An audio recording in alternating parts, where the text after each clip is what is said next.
Պարոն նախագահ, ես երբեք չեմ կարողանում մոռանալ, երբ որ դուք բանակցում եք Ալիևների հետ։ Ուղղակի սարսափում էին նրանք։ Ես հիմա ուզում եմ, որ դուք նորից այդ նույն սարսափը պատճառեք այս մյուս Ալիևին, Կրտսեր Ալիևին։ Լինելու է, բայց մի հարց, դուք գլխի ընկնում եք ինչու եւ ովքեր չեն ուզում, որ դուք դառնաք Հայաստանի ղեկավար։ Օրինակ ոնց կպատասխանեք այդ հարցին։ Լավ չհասկացա։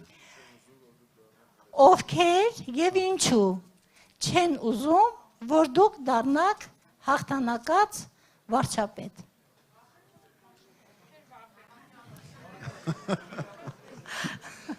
Իսկ դու այդ հարցի պատասխանը բոլորը ունեն։ Ես ասեմ, նախանձները, անկարողները եւ ռուսները մի լավ ասացվածք ունեն, ասում են դուրակամ закон не писан։ Մեր երկիրը հիմա ղեկավարում են այդ դուրակները, փրկեք այս երկիրը։ Դուք պարտավոր եք, եթե հիշում եք, Ֆրանսիայի հրապարակում, երբ ես մոտեցա ձեզ, խնդրեցի, նույնիսկ չխնդրեցի, ասացի, պարոն նախագահ, ես որ ձեզ աղաչում եմ, ոչ խնդրում եմ, ես ձեզնից պահանջում եմ, որպես Հայաստանի Հանրապետության լիարժեք քաղաքացի, ով իր կյանքը նվիրել է այս երկրին։ Ես ձեզնից պահանջել եմ, որ դուք դուրս գաք։ Շնորհակալություն։ Նայեք, դուք պարտավոր եք։ Հասկաց։ Այս իշխանությունը, նու կոնկրետ, եթե չեմ սխալում, ուղղակի միանգամից հիշողությանը գալիս հետևյալը կառավարության նիստին վարչապետը ուղղակի ասում է, որ մենք տգետ ենք, բոլորս տգետ ենք եւ կրկնեմ այս միտքը, ոչ մեկ այդ դայլիճում չասեց, որ ինքը տգետ չի։ Բոլորը ընդունեցին։ Սա ուսապարկային կառավարում է։ Ես եմ եղել նախագահ, եղել եմ վարչապետ։ Ես չեմ պատկերացնում ոնց է կարելի կառավարության անդամներին նստացնել եւ ուղղակի ասել տգետ եք դուք։ Չեմ պատկերացնում։ Ինքնասիրություն ունեցող մարդը այդ միջավայրում չպիտի աշխատի։ Եթե քո ինքնասիրությունը պաշտոնի դեմ, այդ ռազմենն ես անում, հիմա ինչ ասեմ։ Դուք չեք գտնի մեկ պաշտոնյա, որին ես իմ բնավորությամբ ես խիստ մարդ եմ, բայց որի արժանապատվությանը ես որևէ անգամ, որևէ մեկ անգամ կպացնեի։ Չեք գտնի պաշտոնյա, ինչքան իմ ժամանակ աշխատած մարդիկ կան, իրենց ցածրեք։ Դու եթե պաշտոնյային արժանապատվության, եթե գործը դրան է հասնում, արժանապատվության պիտի կպնես, որը միջև կպնելը պիտի գործից ազատես։ Բայց դա քեզ թույլ չպիտի տաս, որտեղ այդ մարդը հետո պիտի աշխատի։ Արժանապատվություն չունեցող մարդը պաշտոնում չպետք է լինի։ Բայց այս հարցին ովքեր չեն ուզում, որ Հայաստանում իշխանության գա Հայաստան դաշինքը ազգային ուժերը, սրան ուզում եմ անդրադառնալ։ Չեն ուզում Թուրքիան եւ Ադրբեջանը, որտեղ ուզում են ունեն խամաճիկ Հայաստանի ղեկավար եւ շարունակեն թուլացնել մեր պետականությունը։ Չեն ուզում որոշ արդեն նշմարվում են օլիգարխներ, ովքեր այս իշխանության տակ ծծում են ժողովրդի արունը ու այսօր էլ ամեն ինչ անում են, որ սրանք վերարտադրվեն։ Չեն ուզում մեր երկիրը ներսից քայքայող որոշ ուժեր ու ամեն ինչ սրանք փորձելու են անել, որ Հայաստանի Հանրապետությունը չունենա ուժեղ, կայացած Հայաստանի ազգային շահերը սպասարկող մեր ինքնությունը պահող իշխանություն։ Բայց դրանք փոքրամասնություն են, մեր ժողովուրդը այս անգամ հունիսի 7-ին դրանց վերջնական պատասխանը պետքա տա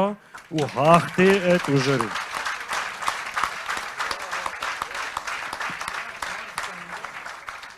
Վերջի հարցը եւ երիտասարդու վերջ, էլի։ Որ կողմում, վերջինը խնդրում եմ, մյուս երիտասարդը։ Շնորհակալություն, պարոն նախագահ, նախ ներկայանամ, ես Թեյմուրազյան Լուիզան եմ, ուսանողուհի եմ Երևանի պետական համալսարանում եւ այսօր քննարկեցինք շատ կարեւոր ներքին քաղաքական իրավիճակներ, բայց կցանկանամ նաեւ անդրադառնանք այն ռազմաքաղաքական դաշինքներին, որոնք որ ոչ թե ասենք կենսական, բայց շատ կարեւոր են փոքր պետությունների համար։ Մենք հապկում սառեցրել ենք մեր անդամակցությունը եւ շատ հետաքրքիր է ինձ, երբ իշխանություն գլուխ գաք դուք, ինչ քայլեր կձեռնարկեք, արդյոք Հայաստանի անդամակցումը հապկում կապասառեցվի եւ ինչ քաղաքական, արտաքին քաղաքական հայեցակարգ կմշակեք, որը որ կլինի բազմաբևեռ, բազմավեկտոր, բարի ողջ իմաստով, ոչ թե վեկտորը ուղենք մի ուղղության, առանց մեկ ուղղության հետ համագործակցելու։ Շնորհակալություն։ Հասկացա։ Նայեք, փոքր երկրի համար բարդ տարածաշրջանում չունենալ, չլինել մաս ավելի մեծ համակարգի, սա անվտանգային սպառնալիք է, իրականում սպառնալիք է։ Հիմա ուրիշ այդպիսի համակարգ, այդպիսի կազմակերպություն չկա, կամ ՆԱՏՕ-ն է, կամ ՀԱՊԿ-ն է։ Ուրիշ չկա, ուրիշը Ասիայի, հեռավոր Ասիայում ավելի շատ Խաղաղ օվկիանոսի տարածաշրջանը ինչ-որ բաներ կան, բայց մեր հետ այս տարածաշրջանի հետ կապ չունեն։ Ուրեմն փոխանակ դու ճիշտ հարաբերություններ կառուցես ՀԱՊԿ-ի ներսում եւ Ռուսաստանի հետ եւ այլ երկրների հետ, դու սաղ հետ համարը հարաբերությունները փչացրել ես։ Եվ հետո նեղանում են, ասում են, այս ինչ եղավ, ՀԱՊԿ-ը ինչու չմիջամտեց։ Այո, պետք է վերականգնել այդ հարաբերությունները։ Եվ ՀԱՊԿ-ի կենտրոնական այսպես պետությունը ՀԱՊԿ-ը կառուցված է Ռուսաստանի շուրջ։ Խոսքը նրա մասին չի, որ օրինակ Ղրղստանը մեզ կգաց, թե ինչ-որ բանով կօգնի, չի օգնելու։ Բայց ՀԱՊԿ-ի շրջանակներում հենվելով եւ հարաբերությունները վերականգնելով Ռուսաստանի հետ, մենք լրջորեն կարող ենք ամրացնել մեր անվտանգությունը։ Լրջորեն։ Ուրեմն պետք է վերականգնել այդ հարաբերությունները։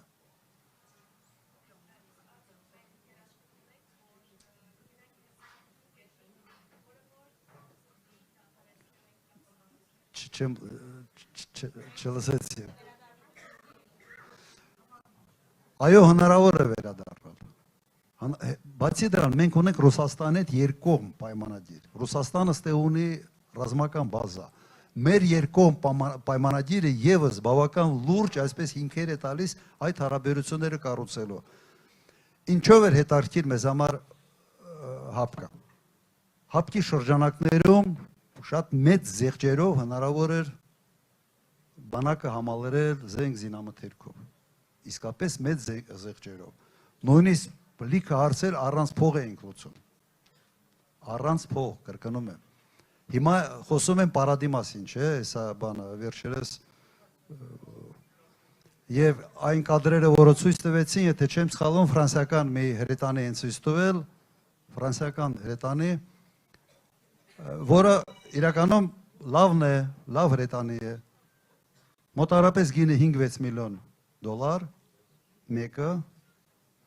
ավտոշասիի վրա, անոնը Ցեզար, եթե չեմ սխալում դա են ցույց տվել, ինչքան բան եմ անում, չէ, դա է։ Հիմա նմանատիպ զենք Ռուսաստանը ունի, որի գինը 2.5 միլիոն դոլար է։ Հիմա այդ Ցեզարի բանը կալիբրը 155 միլիմետր է։ Այն զենքի կալիբրը 152, նույն հզորությունն է, հեռավորությունը նույնն է, ամեն ինչը նույնն է։ Մեկը մյուսից 2 անգամ էժան, ՀԱՊԿ-ի շրջանակներում կարելի էր շատ ավելի էժան վերցնել։ Լավ հարաբերություններ ունենալով կարելի էր կրկնակել գինը իջեցնել։ Մեկ արկա այդ Ցեզարի համար 2.5-ից մինչև 5,000 դոլար, մեկը 155 միլիմետր։ Մեկ արկա ռուսականը 800-ից մինչև 1000 դոլար։ Հիմա դուք նայեք, ինչ ահռելի գումարների տարբերություն է այստեղ։ Հիմա դու ստեղ այդ հնարավորությունը ունես։ Դու խես գնացել ուրիշ տեղից ես բերում։ Այդ հարցի պատասխանը իրականում ես չունեմ։ Բացի դրան, դու, եթե սպասարկման հարց, եթե արկերի լարացիչ ինչ-որ քանակի, ոնց ես բերելու հասնես Հայաստան, ոնց ես բերելու, որ ճանապարհով, որ մարշրուտով, չկա, չի լինելու, դա հերթական մոդելն է, երբ դու այն սուերի պատմությունը, սուերը բերեցին, գոնե մեկ անգամ չօգտագործվեց, հիմա բերում եք թանկարժեք, լավ, զինատեսակ, որը մեծ կասկածներ կա, թե անհրաժեշտության դեպքում դու ի վիճակի ես լինելու օգտագործել։ Հիմա սա ողջամտության ինչ որ բան չէ, սահմաններ պետք է լինի։ Կրկնում եմ, այդ զենատեսակի վերաբերյալ իմ կարծիքս այնպեսին է, իր պարամետրերով ինքը լավն է։ Բայց կա դրա անալոգը շատ ավելի էժան։ Ոչ պակաս իր ամեն ինչով։ Հիմա սա է։ Հեսա բերելով են ցույց տալ, մարդկանց ասեն, սա բանն է, Wundwaffe են ասում են, чудо оружие, այս բանի երկրորդ համաշխարհային ժամանակ բաներ չէ, օգտագործում էր այդ տերմինը։ Հիմա սա է վիճակը։ Վերականգնել եւ օգտագործել այդ լծակները բանակը ամրացնելու համար։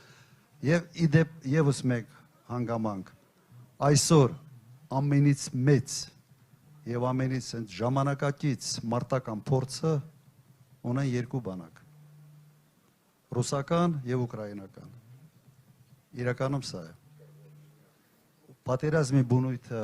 փոխվել է եւ ամենից մեծ փորձը այսօր ռուսական ունի եւ այդ փորձից չօգտվելը քո բանակը ամրացնելու համար ուղղակի